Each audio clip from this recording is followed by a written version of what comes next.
Welcome everybody to episode 74 of Door Tunes. So we've been away for a few weeks, lots of life things have been happening, so apologies about that. But we thought we'd make it up to you a little bit because I've got a really special guest for you this week.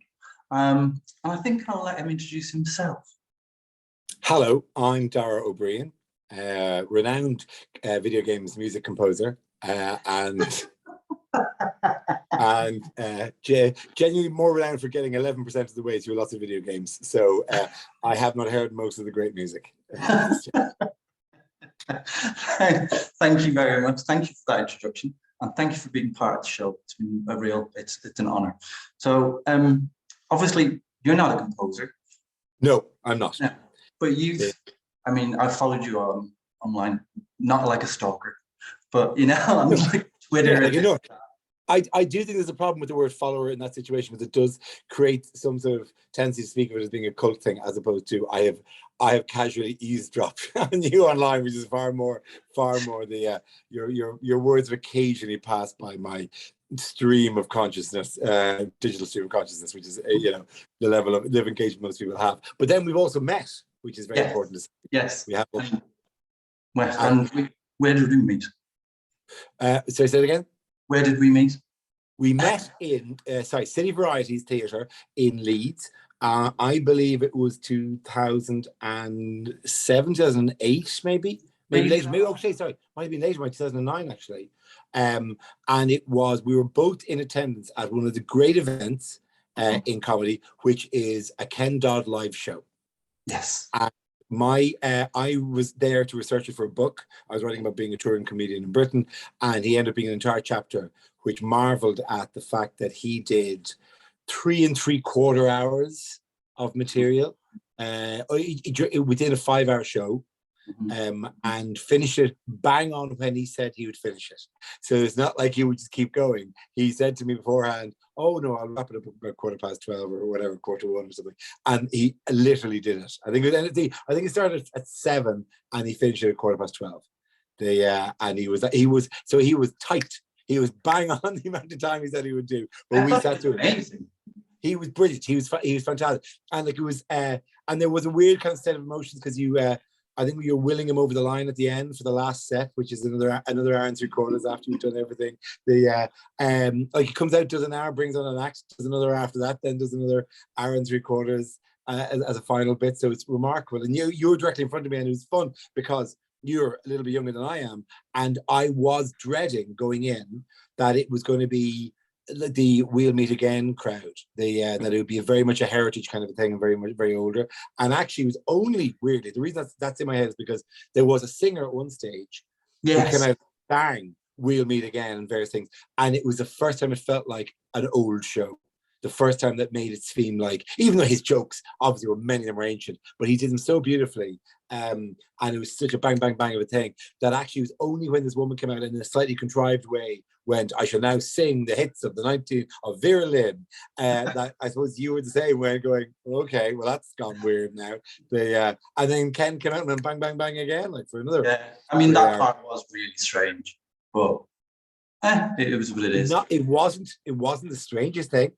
Let us always acclaim that the strangest thing was the magician who produced a series of birds from various containers. It implied that the container was empty, would show you the container, and then would go, "Whoa," and a bird would appear, and it would be a pigeon, and the birds would get bigger and bigger and bigger.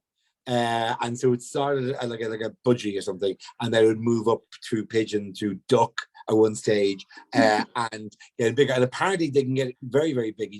He didn't have the emu or whatever that he normally has the night we were in Leeds. But the finest moment was at one stage when he's doing, and he didn't say a word, the magician. He just kind of like gestured and then presented, and then put his hand through the container, and then suddenly there's a bird. And he would do that repeatedly and make the birds and put the birds on the stands behind him. But the duck walked off. I don't know if you remember this. The duck walked into the arena, and then the duck was just fucking wandering around, and somebody felt bad, so he went over and picked up the duck and brought the duck up to the stage to the guy who would carry on his act. And then the guy, I will always remember that the man presents the duck to the act, and the guy looks at him from the stage in a real kind of, "All right, mate, just put it down." don't drag it out. Just put the duck down, all right? You know, God, trying to do an act here, and then the duck wandered around for a bit longer. Like it was fabulous. It was a fantastic evening. So, Yeah, it was. Yeah. I genuinely don't remember that, but that's crazy. I will always remember the look of, all right, mate, jeez, all right, just put the duck on the stage and sit down. Busy. So tell me a little bit about you in respect of, obviously, everybody knows or is aware that you are a big gamer. You know. Yes, yeah. But actually, it feels always slightly false in the sense that I'm not amazingly good at it, and so therefore the list of games I've finished is quite short. But I'm an enthusiastic gamer, and then would hosted the Bafta Video Games Awards about 10 times. So I've handed out the prize for best video game music 10 times. Sorry, what were you going to say? Yes, I just had a quick. That was one of the questions I was going to ask you. So, because it's not quite clear from the video, did Jessica Curry really lick your head? Oh, she did. Yeah, she did. Jess is a really good friend. She's been on the show before. Great. From the angle, you can't really tell if she's done it or not. So I was. But she comes out. She says she just came out and said, "I just licked Dara O'Briain's head." Yeah. So who am I? The gentleman in this situation would not deny her this. So I don't remember. I don't have a sense memory of Jessica licking my head, but definitely there was some sort of contact involved. I have a kind of you know yourself, like when you're bald, people do tend to treat you as some sort of a lucky fountain that they can rub off some sort of statue that they can give a stroke of. That you won't be offended in any way. So it was part of the thing. But no, she definitely did, and it was quite a charged moment on stage. Yeah. And it was really interesting because she became the first woman to win Bafta, a gaming Bafta. So yeah, really? across all categories or across that particular category? All categories. I will triple check it, but I think it's all categories. She's right. Okay. Winning gaming Bafta. So right. Okay. Yeah. I mean, the industry. Yeah, you could even see the 10 years I did. Like most of my industries, you've seen them go from being very, very male dominated to being much more representative. And so the awards themselves were always kind of interesting in that regard because it felt like a very. It had one of the reasons I did it so often, or was asked to so often, is because I was kind of unapologetic about how successful the industry was. And I think they particularly first year, I remember them being just astonished that I was going, "Look, lads, you're the largest entertainment industry in the world. Why are we acting? It's not that way." So yeah, well done, you. Like whatever, and then would mention silly things from within the games, that I played. Yeah, it was one of the. It became slightly more of a rush there was a couple of years where it became more of a rush. But in the run up to the awards, they would send me the codes or copies of most or all of the nominated games, aside the multiple nominated games.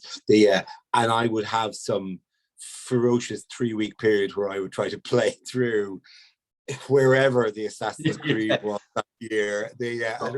And try to get some sense of things, so at least I could go, hey, what's up with that? But there was once I remember when God of War won everything. The guy who won he was that character who you kill quite early and then returns. That really infuriating, that other god of jokes or whatever that appears at the start. And he came on, he did something that they all laughed at, and I'm going, I don't know. Oh no! Somebody won a BAFTA for a character that hadn't appeared yet in the game for me, and it was a woman that they meet in the tree when they go into before they get to the big lake. I really don't know the names of these things, but anyway, so you have to play through the whole initial part, and I hadn't finished that bit, and then she appears and is this recurring character, and she won the BAFTA, and I'm literally had to walk into the podium and go, "Is she in the game? I've never got that far."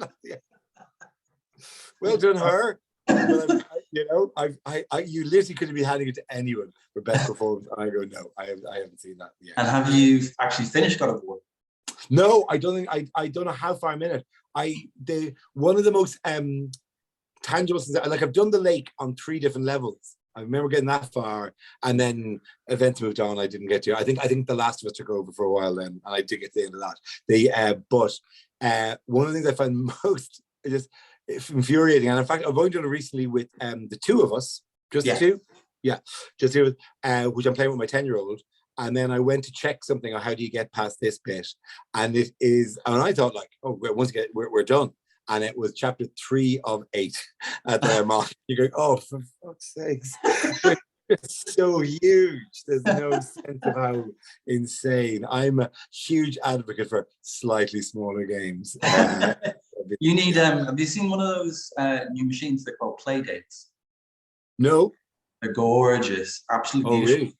Like Game Boy type size, but it's like literally the size, and it's yellow and has a little crank at the side, and it's like a subscription model. So they send games to the machine like once every however it is. So they've got 12 games, 24 games at the minute, and then in the next season they'll send you another 12, and it's really, really interesting.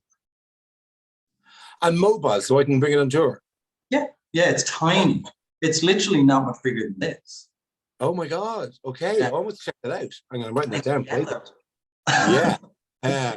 That's great. I mean, because I have most everything in terms of machines, except actually weirdly the most recent Xbox. I don't. I'm going. Yeah. The PS5. I haven't got the Xbox. Yeah.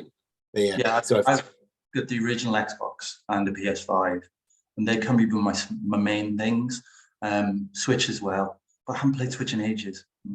But do you know there's not been anything out that's really made the Switch sing for a while, to be honest. No, I mean, there was a game last year which was particularly brilliant because I worked on it. Oh wait, what was it called? The Magnificent Truffle Pigs. Okay. It was actually there's a connection to the Baftas with this because it was a friend done by a game studio called Thunked, and Andrew, who's the lead of the studio, used to work with Jess, back in the Chinese Room. Right. Okay. Yes. Yeah. So he was kind of on board when they were making Everybody's Gone to the Rapture. So yeah. We've been friends for years, and he came to me, I think it was just before the pandemic hit, and asked me to be part of it as a music consultant, because I've been doing this for 10 years. I know my stuff. So it was my first paid credited gig. So yeah. Very good. Okay, I'll check that out. Very, very good. It's really short. Yay! Oh, I love short. It was honestly, limbo length. That's the kind of ideal thing. Yes. Yeah, like kind of 6-8 hours is great. Yes. Yeah. There are exceptions. Like at the minute, I'm almost finished Horizon Forbidden West, and that is just phenomenal. It looks incredible. It plays incredible. It sounds incredible. And I'm really lucky to call most of the 4 people that worked on the soundtrack as really good friends. Yeah. Okay. I haven't. I haven't plunged into it. I mean, I forgot what the last big one did. I mean, it Takes Two. Is the last one I've been doing a fair bit of. But I started Elden Ring for 10 minutes, and then like, what am I doing? This is not going to happen. I went to the first dungeon, and then realized that every time I attempted it, my arrows weren't being renewed. I died, but I have to go back to where, and I didn't have the arrows. I couldn't shoot the fire thing to get to turn it off. It's like, oh, this is what? This is point. Yeah, I mean, I've about 40 hours in, but I know people who've finished it with 140 plus hours. So, my God. There's a lot of there's a lot of bang for your buck, basically. Yeah. But also, I have tried all of those. Dark Souls, Demon's Souls, Bloodborne, and I've wandered around and gone, no, you're not, you can't. And I don't get the mechanic of it. I don't get the rhythm of the parry attack. I'm sure I have to learn that. Somebody has to just sit me down and go. Yeah. I think for me, I was not a massive fan of the Dark Souls series, but Bloodborne really was the one for me because it was just attack, kill. So I'm like, great, so I put quite a lot of time into that. But it just Elden Ring just really scratched an itch. So it's a slow burner for me. So I'll go and play a bit, an hour here, an hour there. So it's been good. And the music. Okay. I may give it another thought. See, because for me, in many ways, the golden era of video game music, and obviously it's not this, but I will say this in order to be, controversial, was when it was find a piece of music that runs constantly over and over and over again, but managed to do that without irritating the hell out of the players. And so Thing in the Spring on the Commodore 64, Pac-Land, yes, very Pac-Land, which I ding, ding, da, da, ding, and I still have that ding, ding, ding, ding, that I could sing the entire thing of it. Like, that was a particular type of genius to do that. Bubble Bobble even, you know? And for me, what started it all for me when I was a kid, I think I was maybe 4 or 5, was Solomon's Key on the Amstrad. I can still hear the music in my head, you know, and it's just amazing. And it's got to the point, obviously, now where I do this. I've been doing this for 10 years. I've now started collecting. I would not recommend this because it's an expensive hobby. Color vinyl. Oh, really? Okay. Gaming soundtracks, and my God, it is bananas. Like, for example, I bought one a few years ago for Okami. Beautiful box set. I must show you the pictures. And color vinyl, pink and wispy and clear and fantastic. And that was £60 originally to buy. And you cannot get it for love nor money now. And you would easily pay or sell it for £450 or above. Oof, Jesus. Yeah. This is what I mean. The vinyl is very much like Lego. It doesn't depreciate, it appreciates. And the rarer it is, the more it's going to be, you know? Like, there's stuff that's been out for years, and honestly, it's like, there's a glow-in-the-dark Ori and the Will of the Wisps, and I would give my left leg for that. But you're talking there was 500 ever made, you know what I mean? Wow. So, yeah, that's worldwide. So, yeah. Okay. I am not joining that hobby. That is ludicrous. I mean, you know, that is down that road madness lies. I've even gone down. Yeah, I've started to go down the road of having ones made for myself. Right. Not released. Yeah, there's a game that came out, and it's not on any of the consoles. It's just on like the App Store or whatever it's called. That Dragon Cancer, and it's basically about a family in America, and they have a young baby who has terminal cancer. Right. Called Joel. And a family friend, a guy called John Hillman, did the music. He's a family friend of theirs, and they asked him to be involved. And it's one of the most beautiful soundtracks that you will ever hear, because it's full of lots of things like hope, you know, love, you know, fear, sadness, you know, happiness, everything you can imagine. And there's a particular track that's probably my favorite piece of music of all time, called Awake, Oh Awake, My Joel. And it's like 2.5 minutes. It's slow. It's so beautiful. It lets you hear every single note, every single piece, and the emotions in that. Like, even now, all these years later, it still makes me cry. You know, right. That's the power of the kind of music that can be. You know, and I think that's incredible power that people like John have.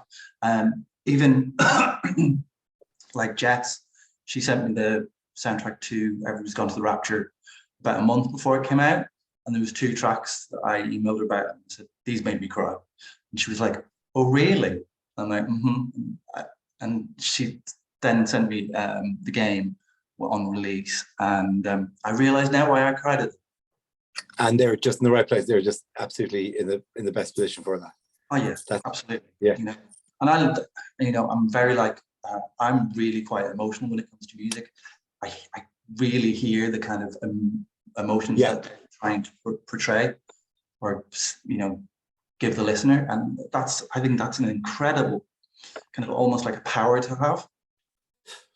But I'm sorry if I'm interviewing you rather than the other way around here. I'm intrigued by the limitations as well, or the fact that you have to be reactive to somebody like me who's wandered off to look at something that he thinks is a thing and is not a thing, and you've got an orchestra ready to go with, and they're all hovering, but I'm looking at a fence post and trying, or running at a wall thinking it's a door or whatever. There are definitely pieces where it works. And for example, I always remember going to Game Music Connect in London a few years ago. It's a while ago now.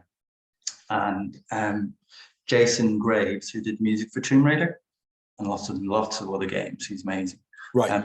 He was doing like a show and tell, and it was basically something like that. It was for Tomb Raider, the original one that was remade, and it showed Lara approaching kind of like a fight situation. Yeah. And explaining about how the music changes automatically because it knows where you are in the game, so it knows what to play, and it does that. And then as you're getting closer, the music is, you're far away, the music is quite chill, and then as you get closer, it's getting kind of more dangerous, and it's growing, and it's getting bigger and bigger and bigger, and then you're in the fight, and it's all going and then you kill everybody and it just goes back to normal. That, because that is absolutely, if you ask me, the game that made music work, the first, it felt like an evolutionary step in how music, from being that constantly ran, to it being situation context dependent. I would have said the original Tomb Raider, and I would have said specifically the bit where she encounters a dinosaur because she drops down and suddenly the music gets really, really panicky, and you've no fucking idea why, but suddenly something has happened. Yes. And that was the first time I saw that actually work. And then why. What the, and you go, oh Christ, there must be something happening here. And there's an audible sense now, if there's a number of people to clear in an area, a number of enemies to clear in the area, that you only know you've done it because the music has calmed down. And there are times where the music is still frantic, fuck, there's somebody else here, I've not done the other person who's here, and you're taking your cue entirely from the music.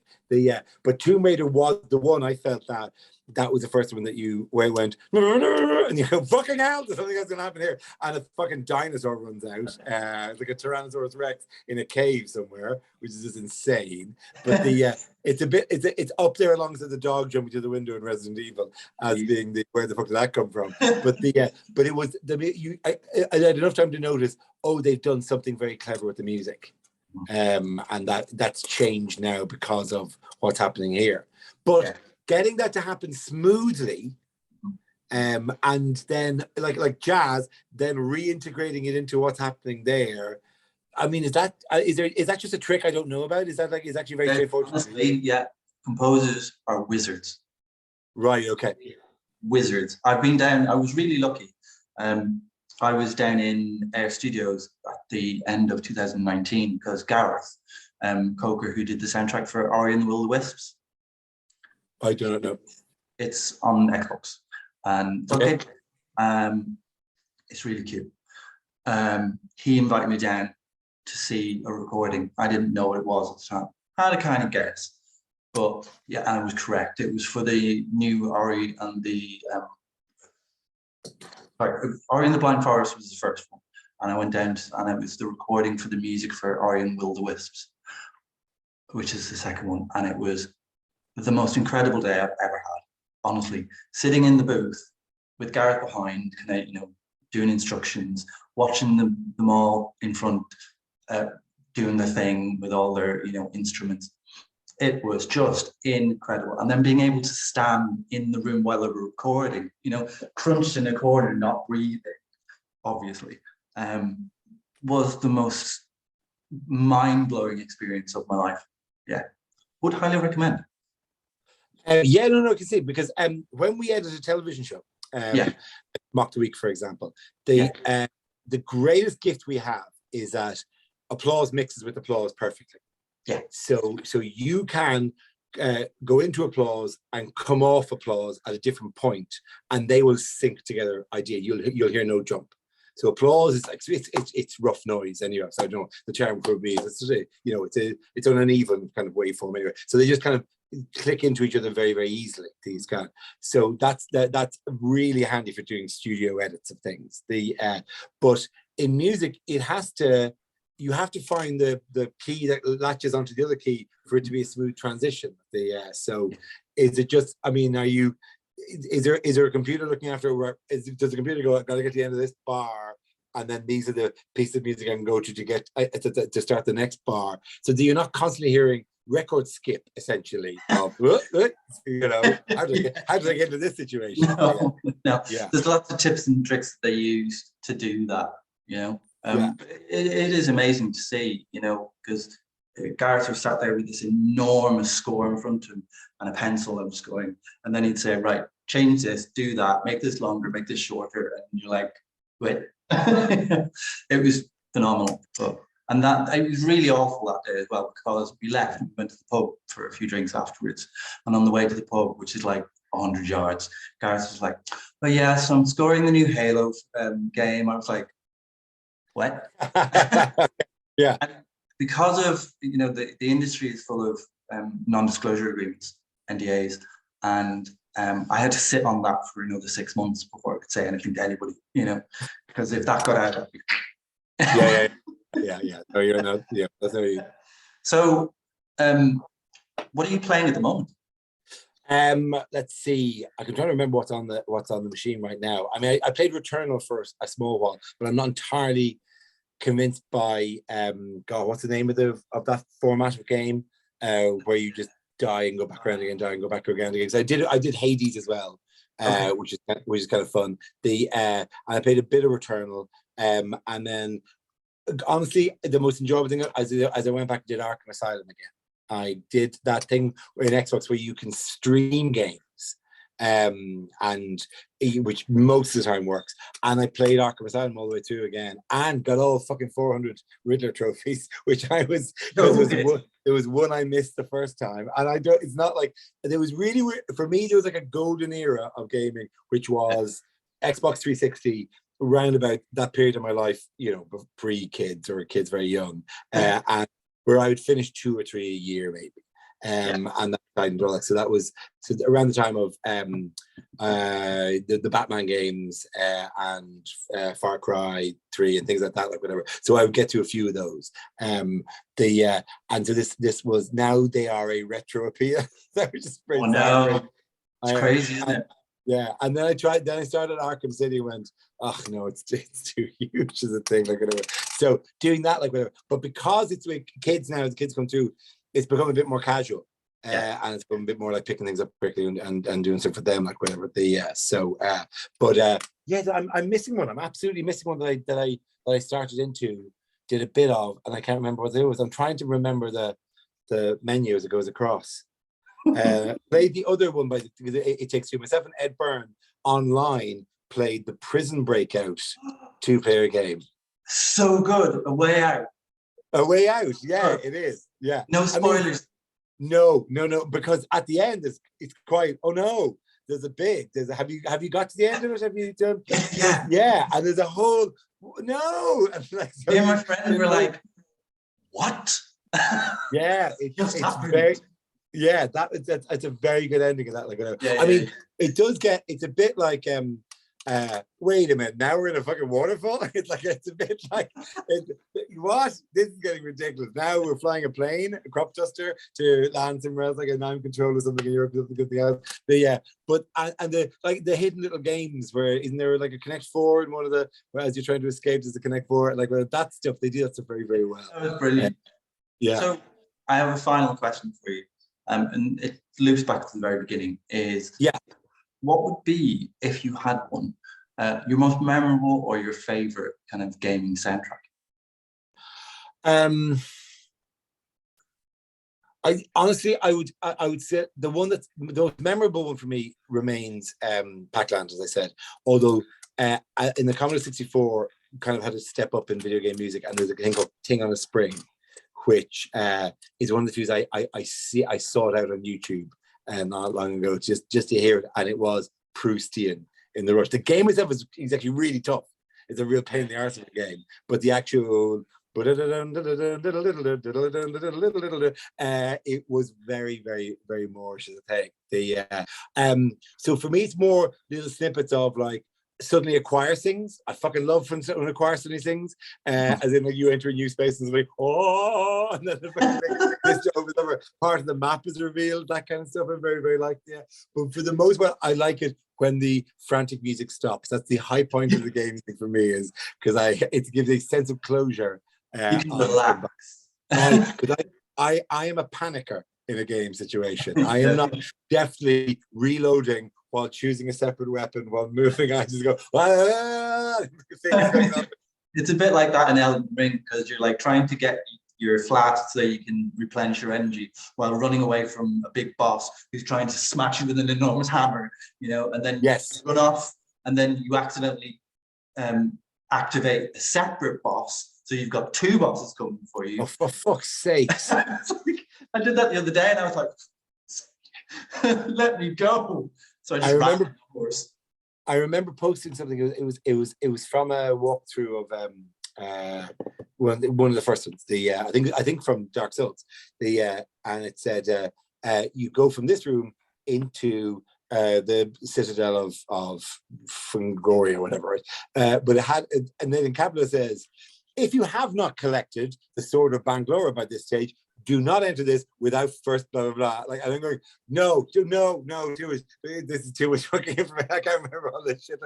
It was really like, do not, unless you've already killed the orc, but then given his heart to the such and such. You're going, too many trees of things. I don't get it. So, yeah, no.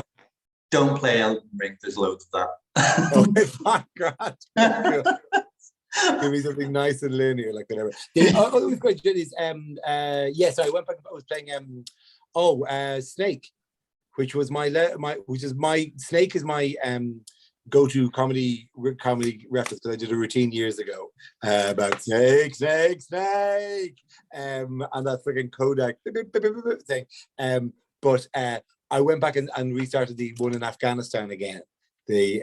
Just to see how I hadn't given it enough time. And then we get to some fucking bits. There's a bridge and there's loads of them. I was like, no, this is something got difficult again. This is ludicrous. I want to be sneaking when I'm not sneaking. I don't want to be sneaking when I have to be sneaking. It really is. I just wanted to say a massive thank you for being part of the show. It's been a real honor to have you as a guest on the show, so thank you. No, a pleasure. And also just very nice because, as we said, it links to comedy and music. That was a very important event that we were both at. To me, an enormously important event, seeing Ken before he passed away, like whatever. And after the show, he invited me back for a drink, and we sat in his dressing room drinking for like another hour. Like, the man was like, even at that stage, in his late 70s. I know, he was your team. Yeah, and I'd done 5 hours on stage, and he still wanted to sit and talk comedy. And he told me stories, there was a dancer, she was in China, or was it Japan? I don't know. Anyway, there's a lot of the Orient showing. So he said, I told ridiculous stories of theatres that are long gone, and it was just like, it felt like it was a link, it was a thread that linked then from me then to younger comics back up to him, and it just felt like a continuous thing. And it was just particularly lovely to have you, to meet you there. Yeah. This is great that this is still a thing that people do. Yeah, brilliant. So thank you very much. That is the end of the show. So have a lovely evening. Thank you very much. I have a night off. I'm in Dublin and waiting, but I'm not doing a show. I'm going to have dinner with some friends. It's good to see you. All right. A pleasure. Good man. Thank you very much. Bye-bye.